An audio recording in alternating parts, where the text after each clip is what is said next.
Welcome to this module on multiple sample SEM.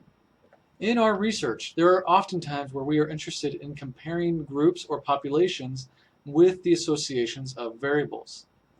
In the past, you have been unable to do this as ANOVA does not allow you to test the differences in relationships or associations between variables, but rather just test the differences between groups upon a variable.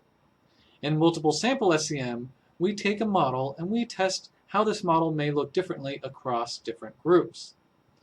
For example, we may be interested in comparing the differences between same-sex and opposite-sex couples in a particular model. This is something that I've worked on in my own research, looking at differences in pornography acceptance and the relationship between pornography use and relationship satisfaction. There's much research that kind of indicates that there might be some significant differences between opposite sex, gay, and lesbian couples, and in fact the research that I've done has kind of indicated that that's the case. We may also have models that we want to compare and see if there are any differences between race, socioeconomic status, or other variables so that we can better account for differences between groups of people, whether those are age groups or race or socioeconomic status. We may also really be interested in comparing differences between clinical and non-clinical populations. There's some really interesting research to be done around in this area when we're comparing satisfied and unsatisfied couples or family systems to really understand how our interventions might be different whether we are working for clinical and non-clinical populations. We may also want to compare models of therapy and how they work in different settings, so we can actually compare solution-focused therapy and CBT. So there's some really interesting work that can be done here when we're actually looking at doing relational therapy. So we can model through dyadic modeling. So we can really bring in interdependence partner modeling and look at a couple in therapy and look at indications about their relationship and how that impacts clinical outcomes. And we can actually do comparisons of different treatment models through structural equation modeling using the multiple sample approach. Another reason this is a really helpful tool to have in your toolbox and in your toolkit as a researcher is that ANOVA does have some significant shortcomings when you're trying to conduct more sophisticated research, and especially when you're trying to conduct relational systemic research. Up until now, you've only had ANOVA to do any group comparisons. Well, ANOVA and logistic regression, depending on whether your factor is the IV or the DV. ANOVA does have some pretty significant shortcomings when we're using it as a tool.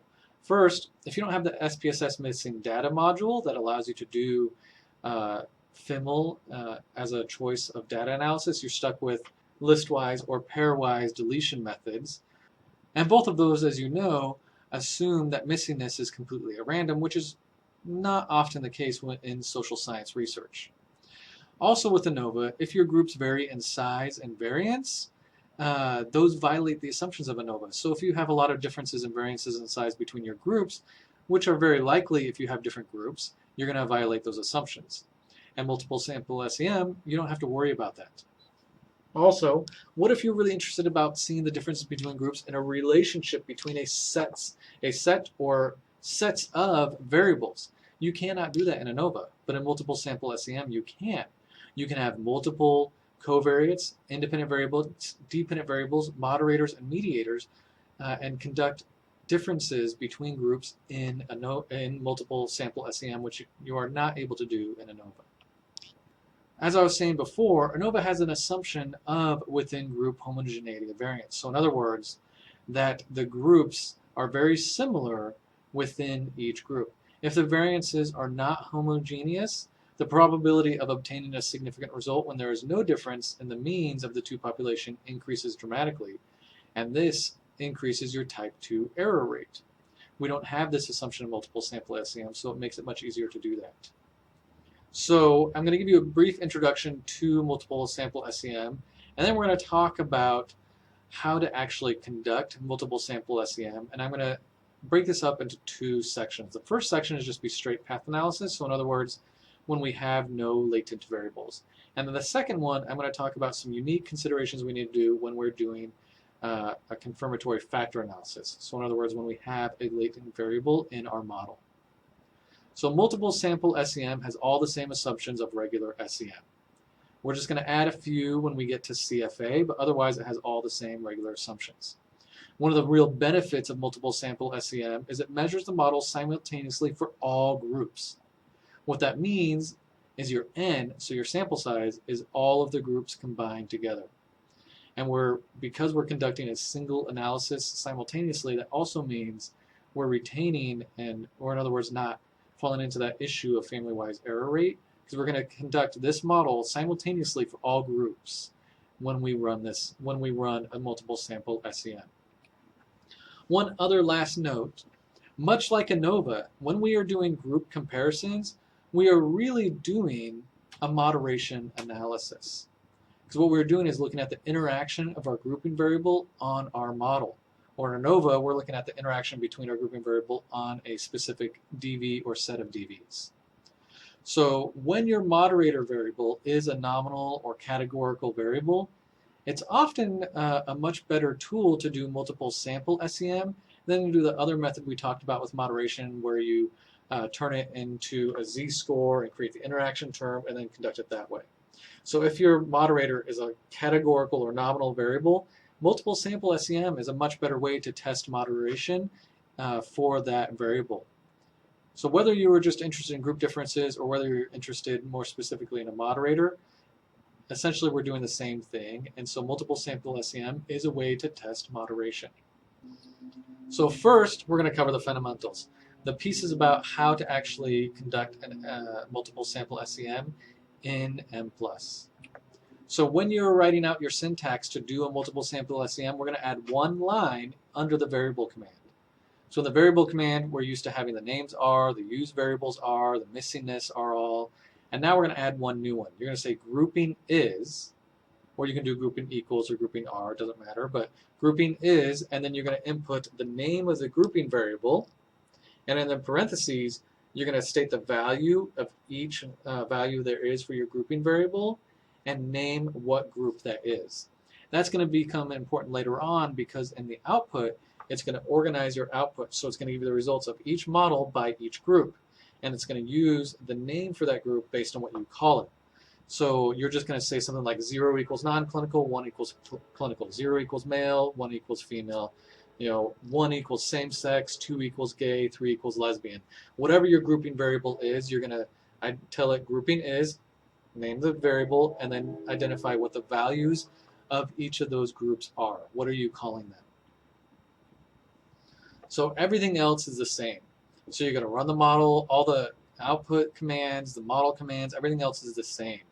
And when we test it, we're going to follow the same procedures we've done all semester. So you're going to first test the fully unconstrained model, and that assumes that all parameters for the group are significantly different from each other. And then you're going to do cross-group equality constraints to figure out which paths are the same between your groups. And I'm going to show you how to do each of these in these next slides.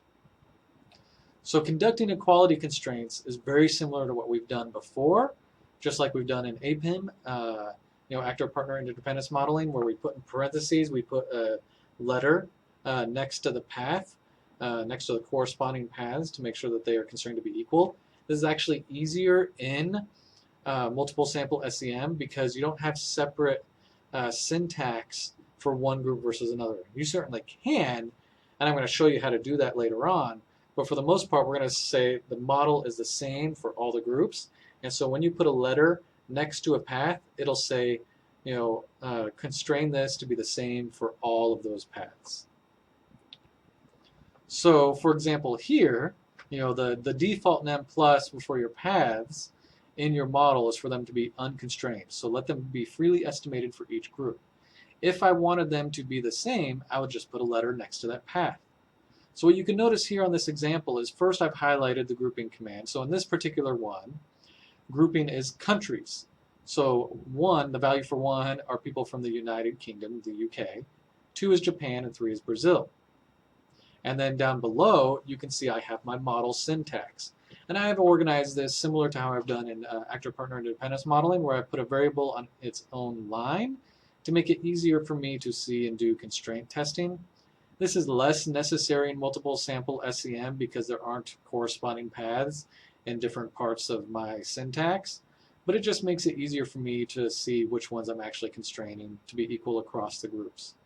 So in this example here, I have a path going from dyad use onto RESP, that's responsiveness, so that's dyadic use on responsiveness. And I've identified that as F just because I've gone A, B, C, D, E, F as I go down the line.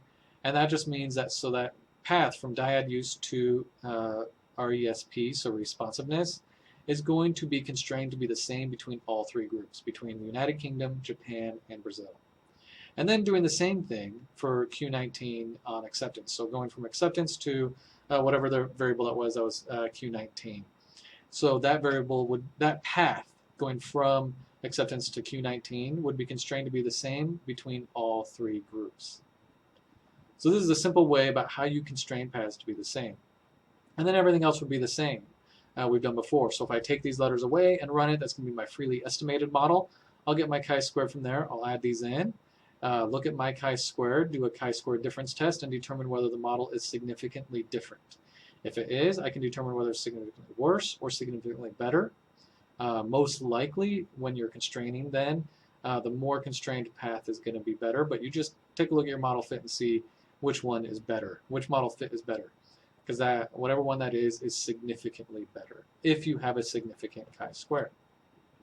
So that's how you write the syntax, and also how you do constraint testing for simple path analysis. So when we don't have any latent variables, or if we're doing constraints for paths in our structural equation model.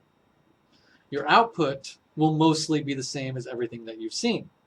You're going to get the single model fit, so you're going to get one model fit for all of your models because it's testing all of them simultaneously. But then the rest of the output, it will give you the specific output for each group. So I'm going to go to the next slide here and show you what this looks like. So on the left side, you'll see there's my standardized results, my SDDYX standardization. And then you can see I've broken it up. As you would scroll down, you would first see Group UK, and it's going to give you all of the paths for the Group UK. And then as you scroll down, you'd then go to the top right image I have there, which is Group Japan. And it's going to give you all the results for Group Japan. And then lastly, it'll give you Group Brazil. This is one in particular where you probably don't want to use the model diagrammer because that gets super confusing really fast to be able to see the differences between the groups. But when reading the output here, it's really easy to see. So that is how you do constraint testing and read the output and run models in multiple sample SEM. Now I'm going to talk about how to do multiple sample CFA. So in other words, when you have latent variables in your model, how you test for that, and the few extra things you're going to do when you're conducting a multiple sample CFA. So in multiple sample SEM, when we're dealing with a latent variable, what we have to deal with is the fact that that latent variable may be measured differently for each group. Because when we make a latent variable, one, M plus makes its own scale for that variable, and two, you are telling M plus what the indicators are for that variable. So we take some direct manifest variables and say, these indicate this unobserved variable. The issue that we have is much similar to even when we do like, when we develop scales for constructs, they may be different across different populations. For example, marital satisfaction actually is measured very differently between U.S. and Chinese couples.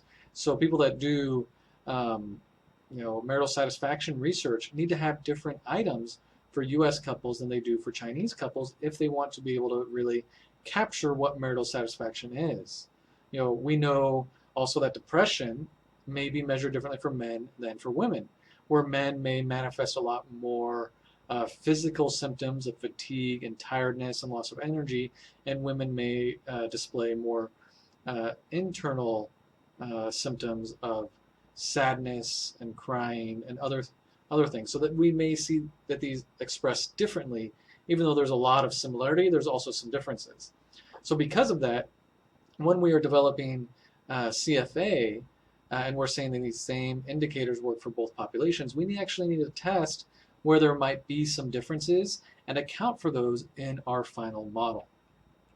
So in other words, when we are developing a scale and using a scale with a population that has not been applied to previously, or looking at group differences in a full structural equation model, it's important to test for measurement invariance, which is when a set of indicators assesses a construct similarly or differently across different groups. If a scale or a test measures something different in one group than another, then that has construct bias.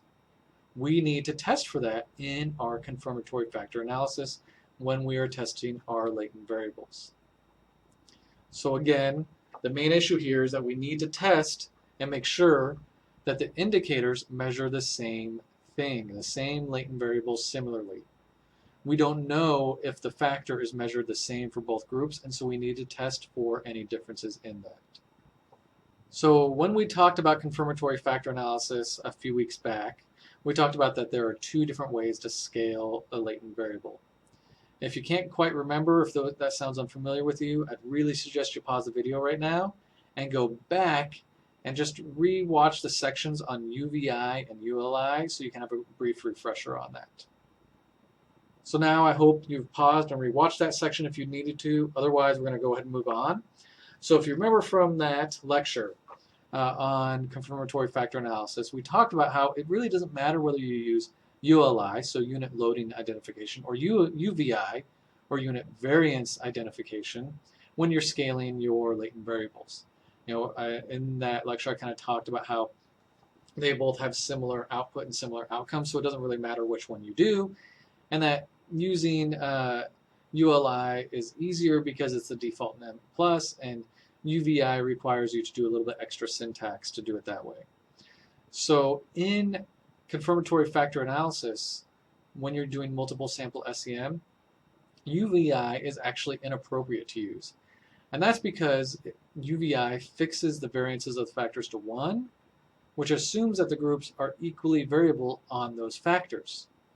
And that would be inappropriate to assume in multiple sample SEM because it's actually more likely that they are actually different because we have different groups and we're assuming that these groups are significantly different from each other. So the good news is ULI is the default in NM+, so we don't need to do anything differently when we're doing the factor analysis when it comes to ULI versus UVI identification in our model. However, we do have one additional problem when it comes to doing to ULI. So one of the things we do want to test for is to test to see if these indicators are different across these groups. And in ULI, it fixes the first factor loading to 1. And so consequently, this indicator cannot be tested for group differences because it's fixed to 1. So if we want to do that, we need to actually run our model twice. One with that factor, that first factor set to 1, and then a second time with one of the other factors in the CFA set to 1, just so we can make sure that we can test the group differences in all of our factors. Now the easiest way to do this is just to change the order of the variables in your CFA. So when you do like factor 1 by x1, x2, x3, just flip x1 and x2 because it's going to put that first variable fixed to 1. So just by switching them, we can do that. There's also other syntax you can do to free that first one and set the second one to 1. I'm not going to get into that because that can be confusing based on what the other things we're going to be doing today. Easiest way, just flip the order. All right, so testing measurement invariance. When we are testing measurement invariance, we're concerned with the invariance in 4 or 5 things specifically. We want to know whether the factor loadings are different between the groups. We want to know whether the variances of our indicators are different, and also the indicators of our factors are different from each other. We want to look at the covariance of factors. So if we're doing a CFA where we have 2 factors, we want to see if that covariance, so the correlation between those 2 factors, is different. If we have a CFA with just 1 factor, there is not going to be any covariances we're looking at unless you've put a covariance between any of the indicators. If you've done that, we want to make sure we constrain that to see if that's different between the groups. We want to check for our measurement error, so that's our error term, and any error between the covariances. So just like we've done all semester in any of the SEM models we've done, we're going to compare the unconstrained to the constrained models when we are doing this. So we are simply going to constrain one of these pieces together that we've talked about, the factor loadings, variances, or covariances, and then unconstrain them, do a chi-square difference test, and see if there's a significant difference. If there is, then we are going to keep the significantly better model. One last piece that you'll want that is important to do is to actually make sure that the CFA works for each group. So when we are conducting a CFA to test, measure, and variance, there's going to be a number of steps we're going to go through. On this next slide, I'm going to outline each of these steps for you. So the first thing we're going to do is actually test the CFA with each group separately. So what that means is you need to create a data set for each group. So you're just going to pull out each sample of your group and create a data set for that group. And then you're going to test your CFA with each group separately. So first thing we need to actually do is make sure the CFA works with each group on its own. So we want to make sure it has good model fit with each group. So once you've done that first test, which is kind of a pre-test to this, now you're ready to test your CFA. So then you go to step 2. In step 2, you're going to test the fully unconstrained model. After you've done that, you'll constrain the factor loadings, let everything else freely estimate, and look at the model fit. And then you move on to step 4 and conduct a chi-square difference test. So you'll test the constrained factor loading model to the fully unconstrained model. And then once you've done that and made any kind of changes that you may have needed to make for your model, you'll then go on to step 5. And step 5, you'll then constrain the factor variances and covariances. And then you'll do the same thing. Run a chi-square difference test and retain the better model fit. So I'm going to go through an example here and show you just how to do that step by step. So I'm going to skip the first test step because that's just pulling each sample apart, running the CFA, looking at the model fit, making sure it has adequate model fit. As long as all of them fit adequately, we can move on. If they don't, you're stuck there. You may need to make some variations to make sure that it works for each sample, but if it doesn't, then it just doesn't work as a CFA for your different models, and it wouldn't be appropriate to conduct a multiple sample CFA for those factors. As long as you get good model fit here, you're ready to go on to step 2. So in step 2, what we're going to do is have it be, we're going to have the unconstrained model. So the default in M+ here is to have the factors being constrained to be equal across the groups. So there's an easy way to unconstrain those, and I'm going to show you how to do that right here on this. So what you'll see first is, again, I've showed you my grouping variables. So grouping is G, 1 is male, 2 is female. And then below in model, you can see I've had the syntax for my F1 and F2, so factor 1, factor 2. So F1 is by Y1, Y2, Y3, and my second factor is Y4, 5, and 6. And so by default, M+ imposes equality constraints on factor loadings across the groups in the CFA. We want to override this by specifying which factor loadings we want to be freely estimated. So you do this just by typing out model and then naming one of your groups, so like model female here. And then in the subcommand, we just write out which ones we want to be freely estimated. So in this case, we do F1 by Y2, Y3, F2 by Y5, Y6. We leave Y1 and Y4 out of this because they're going to be constrained to be 1, constrained to be equal between all of them. So we run this model, and that's going to have the factor loadings be unconstrained across all groups. We look at the chi-square chi-square test of model fit. And in this case, it's 18.266 with 16 degrees of freedom. We also look at the rest of the model fit, and we can see that RMCA looks pretty good. It's 0.016 with a confidence interval from 0 to 0.04. The CFI is 1, and the SRMR is 0.008. So we have good model fit here. And we're going to remember that degrees of freedom 16 and 18.266 because that's going to be the chi-squared and the degrees of freedom we're going to use in our model, in our chi-square difference test. So then we're going to constrain the factor loadings, or we're going to allow them to be constrained. So always to do this is run the model as is. So when we do this, we just get rid of that model female. In this case, I've just added in the exclamation point, so it'll treat that as notes because I may want to keep those in later after I've done my chi-square difference test. So rather than deleting those and have to rewrite it, I just put in that exclamation point. So since the default NEM plus is to constrain the factor loadings across groups, I just need to drop that second group specification, the model female, in order to allow them to be constrained equally. We then look at our model fit. We can see our model fit is not good. Our RMCA is 0.156, our SR-MR is 0.135, and our chi-squared is significant. So this really suggests that there are factor loadings that differ between the groups. I can conduct a chi-square difference test right here, but we know it's going to be significant because of how poor our model fit, and also I just kind of know like 286 minus what it was before is going to give a very large chi-squared, and it's going to be significant. However, if I go down to my modification indices, because I asked for that in my output, I asked for modification indices, I can take a look here and get an idea about what actually might be good to keep constrained and what I can keep unconstrained. So when I look at this, I can really see that the F1 by Y3, it shows you that 229.41. I can see it on both the male and the female group is pretty large.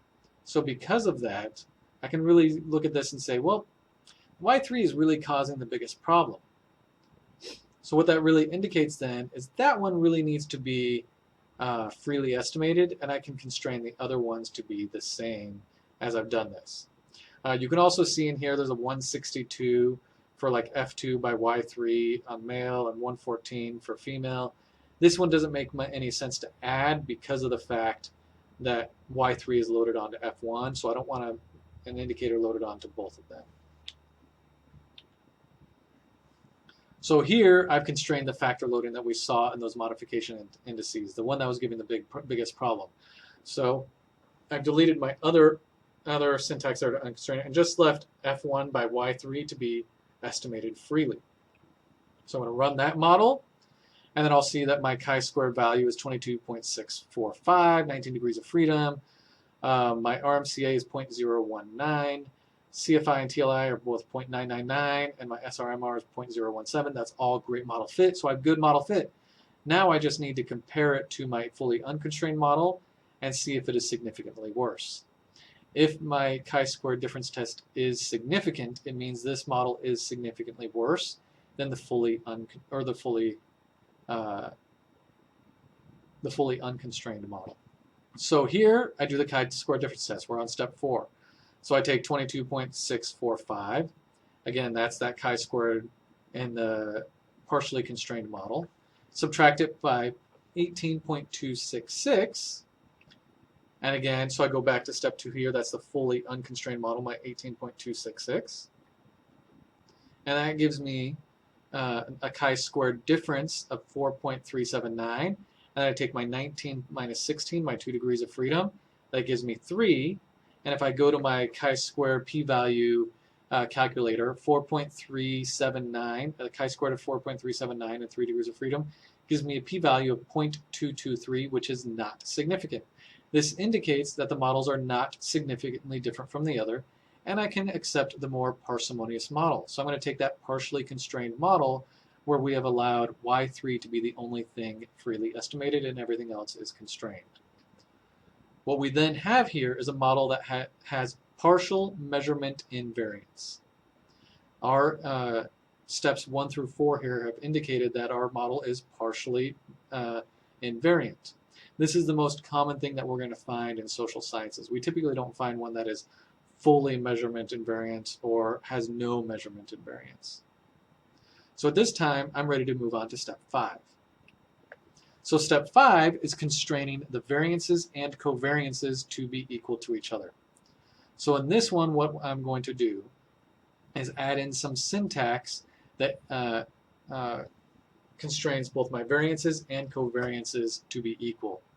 So I'm going to move to the next slide. I'll let you pause here and read through the content here on this slide, but the next slide kind of shows this a little bit more clearly what I'm doing. So here I have it outlined a little bit more clearly than on the last slide here. So the first part you can see here is the model syntax, F1 by Y123, F2 by Y456. This is the syntax to create the CFA. And below this, I have added each variable on its own line with no other on, with, by statements. And then in parentheses, put a value of 1 and just labeled it 1, 2, 3, 4, 5, 6, 7, 8 going down. The first set here you can see are the indicators. So Y1, 2, you can see that Y3 is not on there because we are letting that be unconstrained. So 1, 2, 3, 4, 5, and 6. So Y1, 2, 4, 5, and 6. And then I've constrained those variances to be equal to each other. And then I have the factors, factor 1 and factor 2, I have labeled also to be constrained. So the variances of the factors and the variances of the indicators constrained to be equal. So what I've done here is when you just have a variable by itself, it's indicating to m plus, I want you to do something with the variance of that factor. And so when I put it in the parentheses, it's just saying constrain these to be the same. You can also do letters here, A, B, C, D, E, it doesn't matter. In this example, I'm using numbers. And then I have the F1 with F2. So you'll notice I didn't have that syntax in my model syntax, and that's because M plus automatically does the covariance between the two factors. Again, if you only have one factor, you're not going to have this. If I had any other with statements that I had needed to put in my model command in order to make it work, I would also constrain those to be the same by following this same process here. And then lastly, I have that model female F1 by Y3, like we had found in the first 4 steps to make sure that we had that constrained to be equal while everything else unconstrained.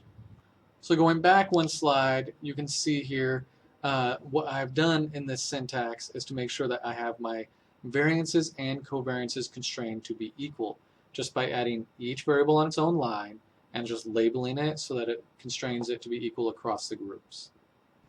So here we have our model fit results for the model that we just ran. So this model here that has the constrained variances and covariances. And we can see here that we have pretty good model fit. So our RMCA is 0.024, our SRMR is 0.047, our CFI and TLI are 0.999. Our chi-squared is 35.649 with 27 degrees of freedom. Now we just need to do a chi-square difference test to see if it is significantly different from the model that we had accepted before. So let me go back a few slides to show you that one. So that model we're comparing it to is this model here where we have added in that Y3 to let that be freely estimated while everything else is constrained. So with that added in, we're comparing it to this model fit here, which is the 22.645 and the 19 degrees of freedom. So when we conduct that chi-square difference test, we can see that it is not different. So in other words, this model is not significantly different from the model where we had that unconstrained, where we had Y3 constrained and everything unconstrained. So what we can do is sit here and say, we can then say that it's not significantly worse. We can keep the variances and covariances constrained to be equal in our final analysis. So now you have understood and we've looked at how to conduct full structural equation modeling when we've looked at a full CFA, the steps you take within each of those. And then the next thing you have is just to put it all together into a full structural equation model using multiple sample CFA. So when we do that, we're going to combine the principles of full structural equation modeling, multiple group CFA, and multiple group path analysis. So the multiple group path analysis was that first part of the lecture, and then the multiple group CFA was the second part. And what we're going to do is follow the same principles we've done before. So the first thing we're going to do is test the CFA. You're going to follow the steps outlined above and previously in this lecture. And then once you've done that, you test the full structural equation model. And when you do that, you're going to evaluate for group differences, doing exactly what we did way back at the beginning of this lecture. So let me go back to that slide to show you which one I'm talking about. So that's this slide here, so slide 11, where I showed you how you can constrain paths, so actual parameter paths, regression paths, to be equal across the groups. So that's one way you can do that here, and shows you how you can constrain those to be the same, because M plus does estimate the paths to be equal across the groups.